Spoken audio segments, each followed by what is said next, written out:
काम है निखिल। अगर मालिक ने देख लिया तो मुझे आज की दिहाड़ी नहीं देगा। रात को रोटी कैसे खाऊंगी? चल मेरे साथ। अब कोई कुछ नहीं कहेगा, तो अगर किसी ने कुछ कहा तो मैं ये नौकरी आज ही ठोकर मार दूंगा। बहुत देर हो गई निखिल। समय जो एक बार चला जाए वो कभी वापस नहीं आता। तूने एक बार भी मुड़कर नहीं देखा कि पीछे जो छूट गया वो जिंदा भी है या मर गया। तूने मुझे बताया क्यों नहीं सरिता? तूने मुझे एक बार भी खबर क्यों नहीं की? तू इतने कष्ट में थी। आज की कहानी है निखिल और सरिता की। एक ऐसा प्यार जहां एक ने अपने सपनों के लिए उड़ान भरी और दूसरे ने उस उड़ान के लिए अपने पंख काट लिए। निखिल बड़ा अफसर बनना चाहता था और सरिता ने उसे शहर भेजने के लिए अपनी पूरी जिंदगी दांव पर लगा दी। लेकिन जब सालों बाद निखिल कलेक्टर बनकर उसी गांव लौटा तो उसने सरिता को ईंट भट्टे पर खून पसीना बहाते देखा। क्या एक बड़ा अफसर अपनी मजदूर पत्नी को गले लगाएगा या सरिता का यह त्याग हमेशा के लिए मिट्टी में मिल जाएगा? मैं हूं रोनी भाई। उत्तर प्रदेश के जौनपुर जिले में एक छोटा सा गांव बसा है जिसका नाम है बरेपुर। यह कहानी कोई मनगढ़ंत किस्सा नहीं है। यह उस दर्द और उस त्याग की दास्तान है जो इंसानियत को भी सोचने पर मजबूर कर दे। इसी गांव की कच्ची पगडंडियों पर निखिल और सरिता की जिंदगी चलती थी। निखिल के घर की हालत इतनी खराब थी कि उसे देखकर किसी का भी दिल पसीज जाए। उसके पिता लंबे समय से चारपाई पर पड़े थे। बीमारी ने उनके शरीर को तोड़ दिया था और गरीबी ने उनकी हिम्मत को। घर में कमाने वाली सिर्फ एक बूढ़ी माँ थी जो दूसरों के घरों में झूठे बर्तन मांजकर किसी तरह 2 वक्त की रोटी का इंतजाम करती थी। निखिल जवान हो रहा था और उसके कंधों पर घर की बहुत बड़ी जिम्मेदारी थी। वह दिन भर तपती धूप में मजदूरी करता, मिट्टी ढोता, पसीना बहाता, लेकिन रात होते ही उसकी जिंदगी का एक दूसरा रूप सामने आता। मिट्टी के तेल से जलने वाली लालटेन की वह पीली रोशनी उसकी सबसे अच्छी दोस्त थी। वह रात रात भर जागकर अपनी पुरानी और फटी हुई किताबें पढ़ता रहता। उसके पास कोई सुख सुविधा नहीं थी, बस एक टूटी हुई चारपाई थी और एक बहुत बड़ा सपना था। एक ऐसा सपना जो उसे सोने नहीं देता था। वह सोचता था कि एक दिन वह बहुत बड़ा आदमी बनेगा, एक ऐसा अफसर बनेगा जिसके पास ताकत होगी, जिसके पास पैसा होगा। वह अपने बीमार पिता का इलाज करवाएगा और अपनी माँ के हाथों से वो जूठे बर्तन हमेशा के लिए छीन लेगा। वह अक्सर खुद से बातें करता था, बस एक बार मेरी पढ़ाई पूरी हो जाए फिर मैं सब कुछ बदल दूंगा, इस पूरे गांव की तस्वीर बदल दूंगा। लेकिन गांव के लोग जब उसकी ये बातें सुनते तो हंसते थे। लोग कहते थे कि इतने गरीब घर का लड़का कभी अफसर नहीं बन सकता। गरीबी इंसान के सपनों को उसी तरह खा जाती है जैसे दीमक लकड़ी को खा जाती है। कोई उस पर विश्वास नहीं करता था।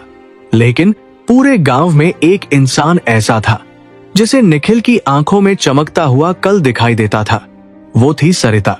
सरिता इसी गांव में रहने वाली एक अनाथ लड़की थी। उसके सिर से बचपन में ही माँ बाप का साया उठ गया था।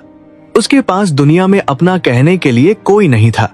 बस गांव के किनारे एक छोटी सी झोपड़ी थी जो बरसात में टपकती थी और एक छोटा सा खेत था जिसकी मिट्टी बंजर हो चुकी थी।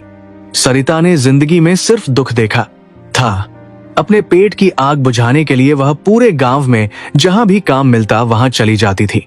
कभी किसी के खेत में फसल काटती, कभी किसी के घर का गोबर उठाती, कभी मजदूरों के साथ भारी ईंटें ढोती।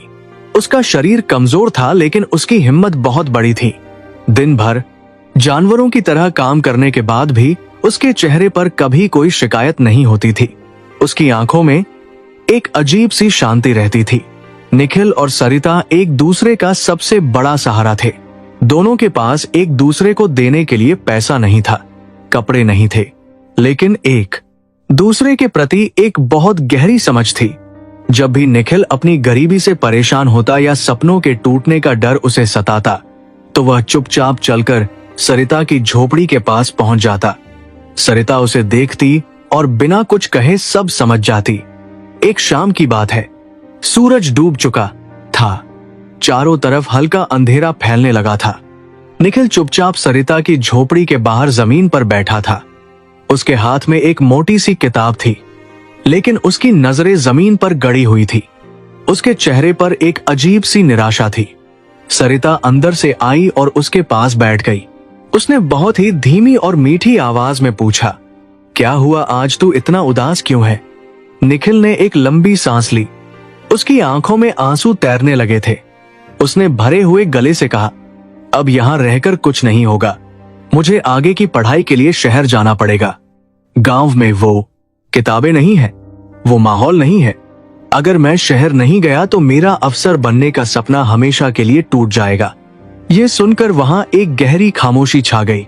शहर जाने का मतलब बहुत सीधा था। शहर जाने का मतलब था बहुत सारा पैसा, शहर में रहने का खर्च, खाने का खर्च, और सबसे बड़ी बात यह थी कि सरिता से दूर जाना। सरिता ने बहुत हिम्मत जुटाकर पूछा, कब जाना है शहर? निखिल ने अपनी नजरें झुका ली। उसकी आवाज में एक अजीब सी बेबसी थी। उसने कहा, पता नहीं, मेरे पास तो जाने का किराया भी नहीं है। शहर में जाकर रहूंगा कहाँ, खाऊंगा क्या? मैं शायद कभी नहीं जा पाऊंगा। उस रात निखिल बहुत रोया। अगले कुछ दिनों तक निखिल पागलों की तरह काम करने लगा। वह सुबह जल्दी उठता और देर रात तक मजदूरी करता। वह ज्यादा से ज्यादा पैसा कमाना चाहता था, लेकिन एक गरीब मजदूर चाहे जितनी मेहनत कर ले, वह शहर की महंगी पढ़ाई का खर्च नहीं उठा सकता। उसका कमाया हुआ पैसा शहर के खर्च के सामने एक बहुत छोटी सी रकम थी। एक रात निखिल काम से लौटा। उसका शरीर टूट रहा था। वह पसीने से भीगा हुआ था। वह अपनी झोपड़ी के बाहर जमीन पर धम्म से बैठ गया। उसने आसमान की तरफ देखा और गहरी निराशा के साथ कहा, शायद मेरी किस्मत में मजदूरी ही लिखी है। मेरा सपना बस एक सपना ही रह जाएगा। मैं हार गया। उसी समय सरिता वहां अंधेरे से निकल कर आई। उसने निखिल को रोते हुए देखा। उसने निखिल से कोई सवाल नहीं किया। वह चुपचाप उसके सामने आकर खड़ी हो गई। कुछ देर बाद उसने अपने पल्लू में बंधी हुई एक छोटी सी पोटली खोली और निखिल के हाथों में रख दी। उस पोटली में बहुत सारे मुड़े हुए और पुराने नोट थे, कुछ सिक्के थे। यह वो पैसा था जो सरिता ने दिन रात खून पसीना एक करके अपने बुरे वक्त के लिए जोड़ा था। निखिल ने जब वो पैसे देखे तो वह हैरान रह गया। उसकी आंखें फटी की फटी रह गई। उसने पूछा, ये सब क्या है? इतने पैसे कहां से आए? सरिता ने अपनी नजरें बचाते हुए बहुत ही साधारण आवाज में कहा, तू बस ये पैसे रख ले और कल सुबह शहर जाने की तैयारी कर। तू अफसर बनेगा, मुझे पता है। निखिल समझ गया था कि यह पैसा सरिता ने कितनी मेहनत और कितनी भूखी रातें गुजारकर बचाया होगा। उसने तुरंत पैसे वापस करते हुए कहा, नहीं सरिता, मैं यह पैसे हरगिज नहीं ले सकता। यह तेरी खून पसीने की कमाई है। यह तेरे दुख के दिनों का सहारा है। मैं इसे कैसे ले लूं? लेकिन उस रात सरिता की आंखों में एक अलग ही जिद थी। उसने पहली बार थोड़ा कड़क आवाज में कहा, अगर तू यह पैसे नहीं लेगा तो तेरी सारी मेहनत बेकार हो जाएगी। तेरे पिता की बीमारी और तेरी माँ के छाले कभी ठीक नहीं होंगे। तू शहर जा और जब तू बड़ा अफसर बन जाएगा तब मुझे मेरे पैसे लौटा देना। सरिता की उस बात में इतना विश्वास था कि निखिल मना नहीं कर पाया। उस लड़की ने अपना आज किसी और के कल के लिए कुर्बान कर दिया था। कुछ दिनों के बाद निखिल के शहर जाने का दिन आ गया। सुबह सुबह गांव के चौराहे पर बस आकर रुकी। पूरे गांव के लोग तमाशा देखने के लिए खड़े थे। कोई हंस रहा था तो कोई बातें बना रहा था, लेकिन सरिता सबसे पीछे एक पेड़ के पास चुपचाप खड़ी थी। निखिल ने अपना एक छोटा सा झोला उठाया। उसमें 2 जोड़ी पुराने कपड़े और कुछ किताबें थी। बस इतना ही उसका पूरा संसार था। बस में चढ़ने से पहले वह सरिता के पास आया। दोनों ने एक दूसरे को देखा। बिना कुछ कहे भी दोनों के बीच बहुत सारी बातें हो गई। निखिल ने भारी आवाज में कहा, मैं बहुत जल्द लौटूंगा सरिता, एक बड़ा अफसर बनकर। तू मेरा इंतजार करना। सरिता ने अपने आंसुओं को पीते हुए एक हल्की सी मुस्कान दी और कहा, मुझे पता है तू जरूर कुछ बनकर लौटेगा। जा, अब देर हो रही है। निखिल बस में बैठ गया। बस धीरे धीरे चलने लगी। निखिल बस की खिड़की से सिर बाहर निकालकर सरिता को देखता रहा। सरिता उसी पेड़ के नीचे तब तक खड़ी रही जब तक बस सड़क की धूल में गायब नहीं हो गई। उस दिन के बाद गांव की वो पगडंडी बहुत सूनी हो गई। गांव तो वही था, लेकिन सरिता की जिंदगी में एक ऐसा खालीपन आ गया जिसे कोई नहीं भर सकता था। शुरू में निखिल की चिट्ठियां हर हफ्ते आती थी। वह लिखता था कि शहर कितना बड़ा है, वहां की इमारतें कितनी ऊंची है। वह लिखता था कि वह दिन भर कैसे पढ़ाई करता है और रात को किसी होटल में झूठे बर्तन साफ करके अपने खर्चे पूरे करता है। सरिता उस गांव के पोस्टमास्टर से वो चिट्ठी पढ़वाती। वह हर चिट्ठी को कई बार सुनती और फिर उसे भगवान की मूर्ति के पास बहुत संभाल कर रख देती। लेकिन जैसे जैसे वक्त आगे बढ़ा, चिट्ठियों के आने का सिलसिला कम होने लगा। पहले जो चिट्ठी हफ्ते में आती थी वो अब महीने में आने लगी। फिर महीने से कई महीने बीत जाने लगे। सरिता रोज सुबह उठकर डाक खाने की तरफ देखती। डाकिया गांव में आता। वह दौड़कर उसके पास जाती, लेकिन हर बार उसे निराशा ही हाथ लगती। उधर सरिता की जिंदगी बहुत कठोर होती जा रही थी। गांव में खेती का काम कम हो गया था। उसे अपना पेट पालने के लिए अब पास के एक बहुत बड़े ईंट भट्टे पर काम करने जाना पड़ता था। ईंट भट्टे का काम सबसे मुश्किल कामों में से एक होता है। वहां सुबह 4 बजे से काम शुरू हो जाता था। कड़ाके की ठंड हो या शरीर को जला देने वाली गर्मी, सरिता को गीली मिट्टी गूंथनी पड़ती थी।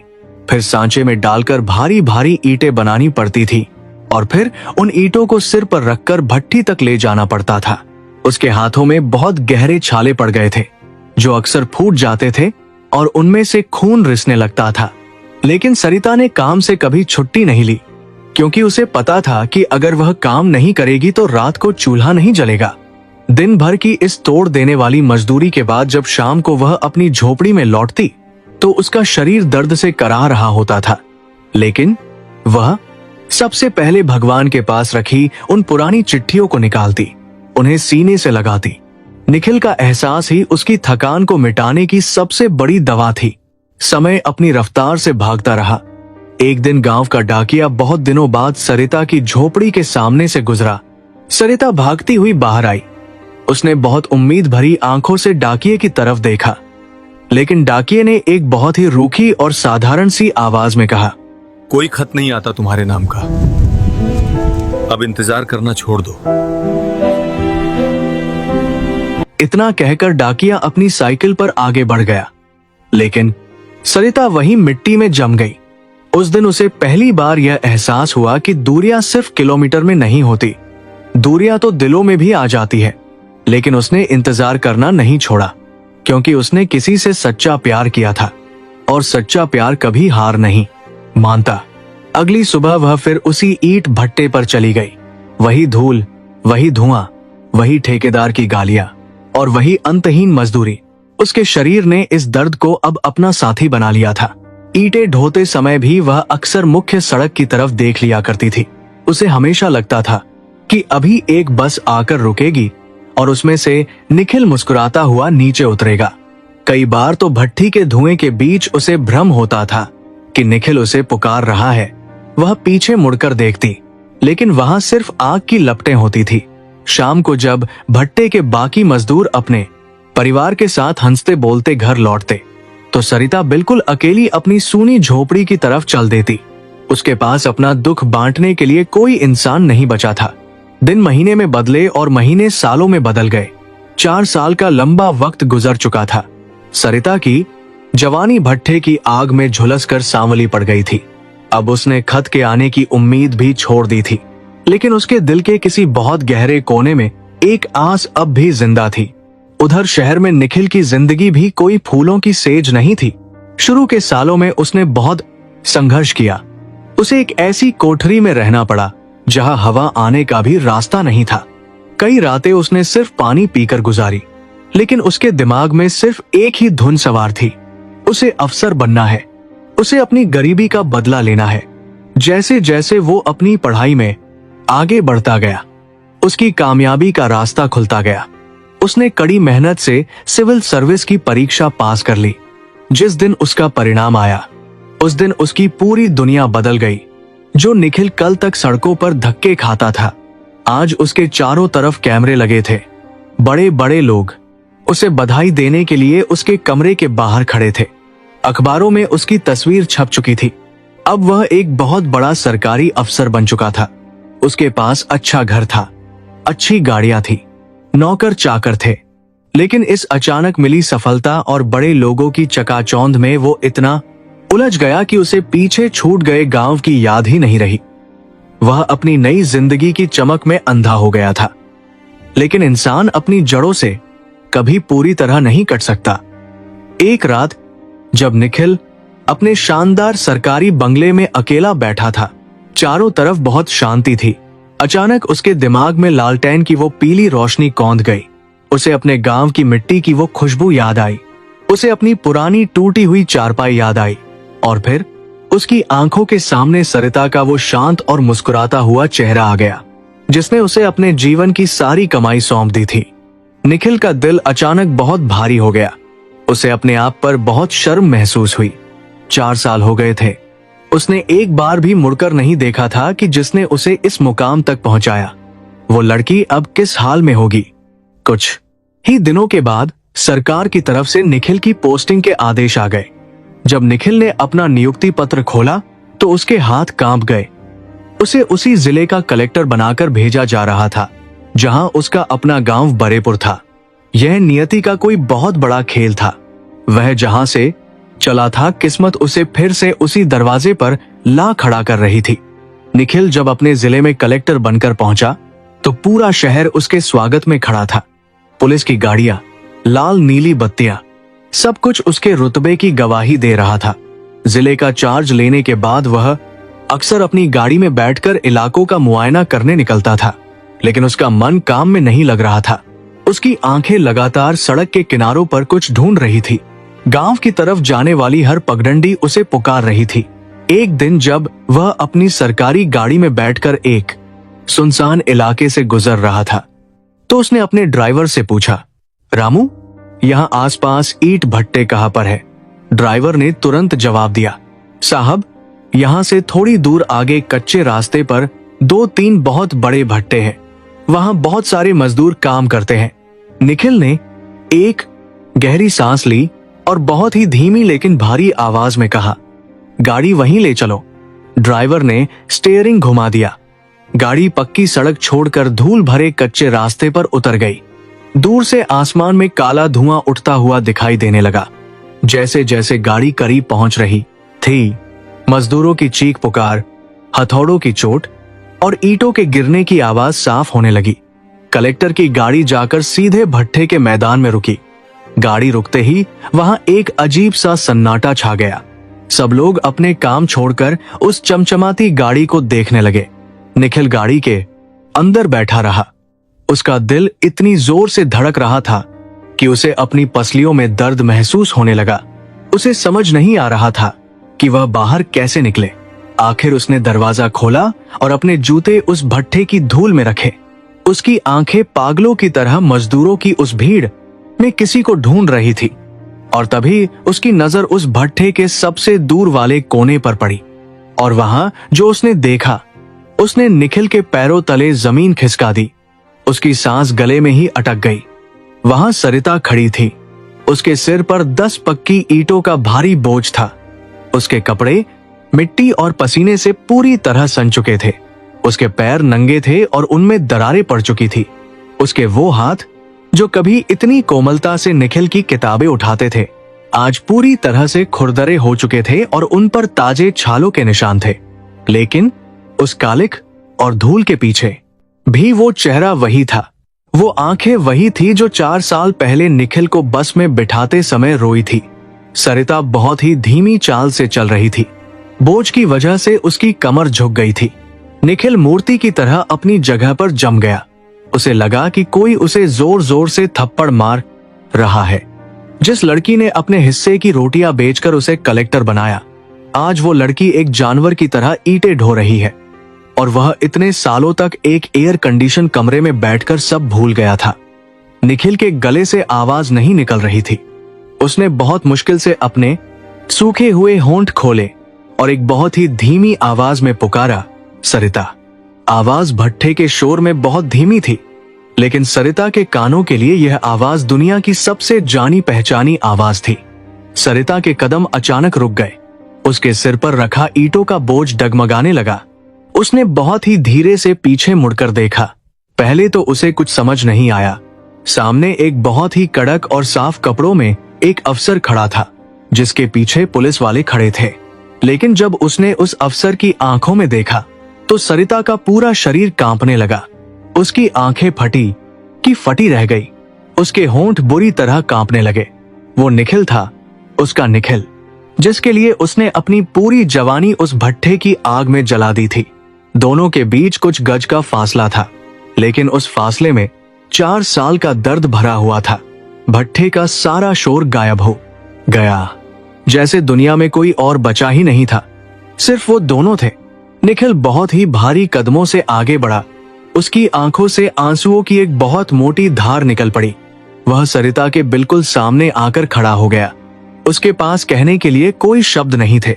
वह बस इतना ही कह पाया, तू यहां इस हाल में। सरिता ने बहुत कोशिश की कि वह कुछ कह सके, लेकिन उसके गले से आवाज ही नहीं निकली। उसने एक बहुत ही सूखी और थकी हुई मुस्कान अपने चेहरे पर लाने की कोशिश की और अपनी नजरें नीचे करते हुए कहा, काम करती हूं, गरीब इंसान और क्या करेगा। उसकी आवाज में कोई गुस्सा नहीं था, कोई शिकायत नहीं थी, और यही बात निखिल को अंदर से चीर रही थी। निखिल की नजर सरिता के हाथों पर गई। उसकी उंगलियां जगह जगह से फट चुकी थी।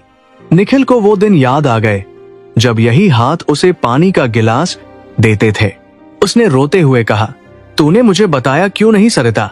तूने मुझे एक बार भी खबर क्यों नहीं की? तू इतने कष्ट में थी। सरिता ने एक लंबी सांस ली और बहुत ही शांत स्वर में कहा, क्या बताती निखिल? तू अपने काम में बहुत उलझा हुआ था, बड़ा आदमी बन गया था। मैं तुझे परेशान नहीं करना चाहती थी। अच्छा ही है कि तू अपनी जिंदगी में सफल हो गया। मेरी तो किस्मत में यही मिट्टी लिखी है। कुछ दूर खड़े ठेकेदार और मजदूर यह सब देखकर हैरान थे। जिले का सबसे बड़ा मालिक एक मामूली मजदूर औरत के सामने खड़ा होकर रो रहा था। निखिल ने तुरंत अपने आंसू पोंछे। उसने बहुत ही सख्त और अधिकार भरी आवाज में कहा, चल मेरे साथ, यहां से अभी इसी वक्त। सरिता पीछे हट गई। उसने डरी हुई आवाज में कहा, काम है निखिल, अगर मालिक ने देख लिया तो मुझे आज की दिहाड़ी नहीं देगा। रात को रोटी कैसे खाऊंगी? ये सुनते ही निखिल का दिल फट गया। उसने मुड़कर उस ठेकेदार की तरफ एक ऐसी नजर से देखा कि ठेकेदार कांप गया। निखिल ने कहा, मैं बात कर लूंगा सबसे, तू बस मेरे साथ चल। वह सरिता का हाथ पकड़कर उसे भट्ठे के पास एक नीम के पेड़ की छाव में ले आया। सरिता जमीन पर बैठ गई, लेकिन उसके हाथ अब भी कांप रहे थे। निखिल उसके सामने घुटनों के बल मिट्टी में बैठ गया। उसे अपने साफ कपड़ों की कोई परवाह नहीं थी। उसने सरिता के मिट्टी से स्ने हुए खुरदरे हाथों को अपने हाथों में ले लिया। उसने कहा, तू ठीक है सरिता? इतने सालों से तू अकेली कैसे जी रही है? मैंने बहुत बड़ा पाप किया है, मुझे माफ कर दे। मैं इस सफलता के नशे में अंधा हो गया था, लेकिन मैं लौट आया हूं सरिता। मैं यही का कलेक्टर बनकर आया हूं। अब तुझे कभी भी इस भट्ठे पर काम नहीं करना पड़ेगा। सरिता ने निखिल की आंखों में देखा। उसकी आंखों में एक बहुत गहरा समंदर था, जिसमें 4 साल के आंसू जमे हुए थे। उसने कहा, बहुत देर हो गई निखिल। समय जो एक बार चला जाए वह कभी वापस नहीं आता। मैंने तुझे कभी रोका नहीं था, क्योंकि मुझे पता था तू कुछ बड़ा करेगा। लेकिन तूने एक बार भी मुड़कर नहीं देखा कि पीछे जो छूट गया वह जिंदा भी है या मर गया। निखिल फूट फूट कर रोने लगा। उसने सरिता के हाथ अपने माथे से लगा लिए। गलती हो गई सरिता, बहुत बड़ी गलती हो गई।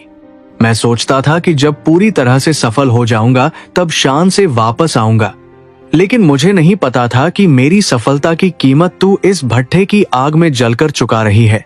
मैं तुझे हमेशा के लिए अपने साथ ले जाने आया हूं। अब तू मेरी पत्नी बनकर मेरे साथ उस बंगले में रहेगी। सरिता ने अपना हाथ धीरे से छुड़ा लिया। उसने कहा, मैं एक मजदूर औरत हूं निखिल, और तू एक कलेक्टर। समाज क्या कहेगा? तेरे साथ काम करने वाले बड़े लोग जब मुझे इस रूप में देखेंगे तो तेरा मजाक उड़ाएंगे। मेरी जगह अब यही मिट्टी है। तभी वहां ठेकेदार डरता हुआ आया। उसने हाथ जोड़कर कहा, साहब, मुझसे कोई गलती हो गई क्या? निखिल खड़ा हुआ। उसकी आंखों में आग थी। उसने अपनी जेब से अपना पहचान पत्र निकाला और ठेकेदार के मुंह के सामने कर दिया। आज के बाद यह औरत तुम्हारे भट्ठे पर एक पल भी काम नहीं करेगी।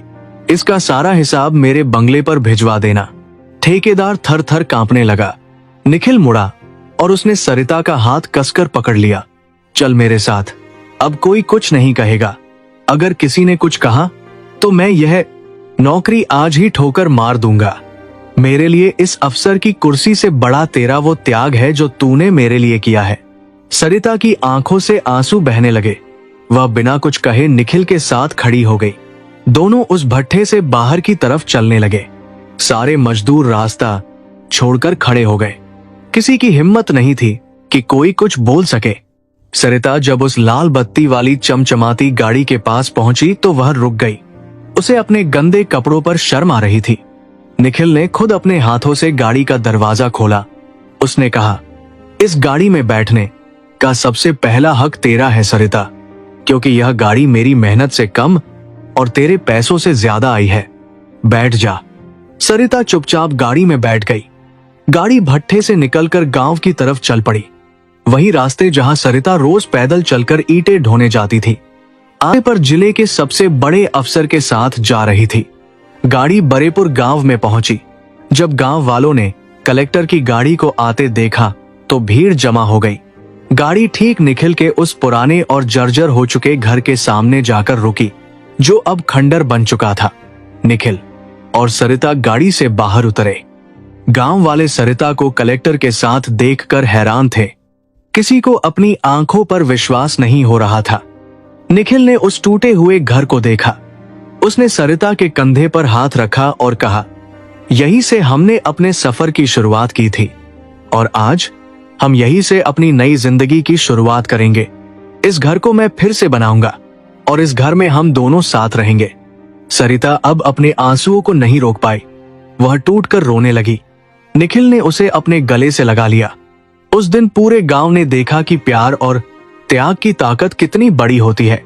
एक बड़े अफसर ने दुनिया की परवाह किए बिना अपनी उस मजदूर पत्नी को सम्मान के साथ अपना लिया था। अगले ही दिन से उस पुराने घर की मरम्मत का काम शुरू हो गया। निखिल खुद वहां खड़ा होकर काम करवाता। कुछ ही दिनों में वह कमा आ जा रहा था।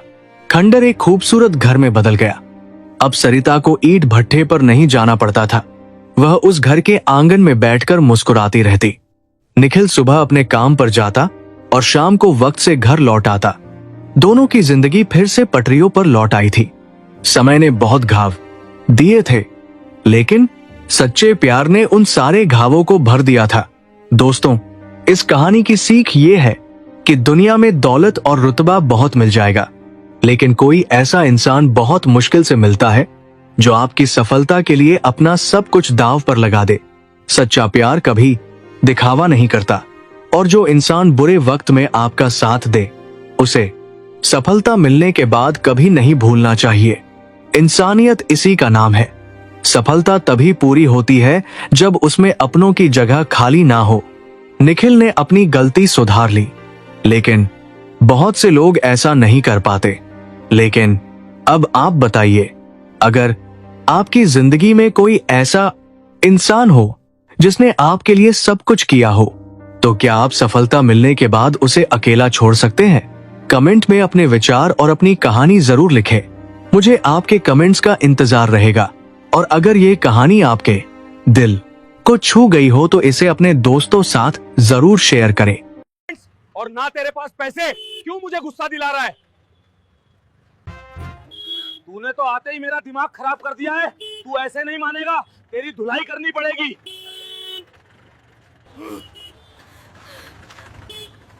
Don't you dare talk back to me. Get out of the auto now. I will show you who is boss here. Oh God, he hit him. और इस ऑटो को यहीं छोड़ दे। ये ऑटो कमीने ड्राइवर, तेरी हद से ज्यादा जुबान चल रही है। आजा, तुझे दोबारा सबक सिखाना पड़ेगा। I will teach you a lesson today. Don't move. Sir please no stop it sir. आपको इनका ऑटो जब्त करने की भला क्या जरूरत है? ऐसा इन्होंने क्या कर दिया है हमें बताइए जरा। इनके पास डॉक्यूमेंट्स नहीं है, मैं मानती हूँ, पर आप ऐसे इनके साथ नहीं करो, जो कि बहुत ज्यादा गलत है। और आपने तो रिश्वत में 4,000 रुपए मांगे हैं, लेकिन रिश्वत के 4,000 तो क्या 400 भी गलत है। ये कानूनी अपराध है। अरे लड़की, लगाऊंगा कान के नीचे, यहीं गिर जाएगी और समझ भी नहीं पाएगी क्या हुआ था। ज्यादा जुबान लड़ रही है, इतनी हिम्मत कहां से आई तुझमें? तेरा दिमाग तो ठीक है ना? तू ही खुराक के बिना यहां से नहीं जाने वाली। अभी भी मान जा और भाग जा यहां से।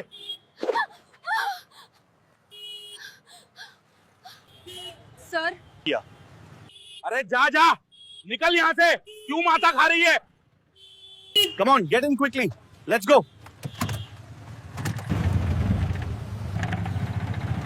मेरा तो सर दर्द करने लगा बहुत जोर से।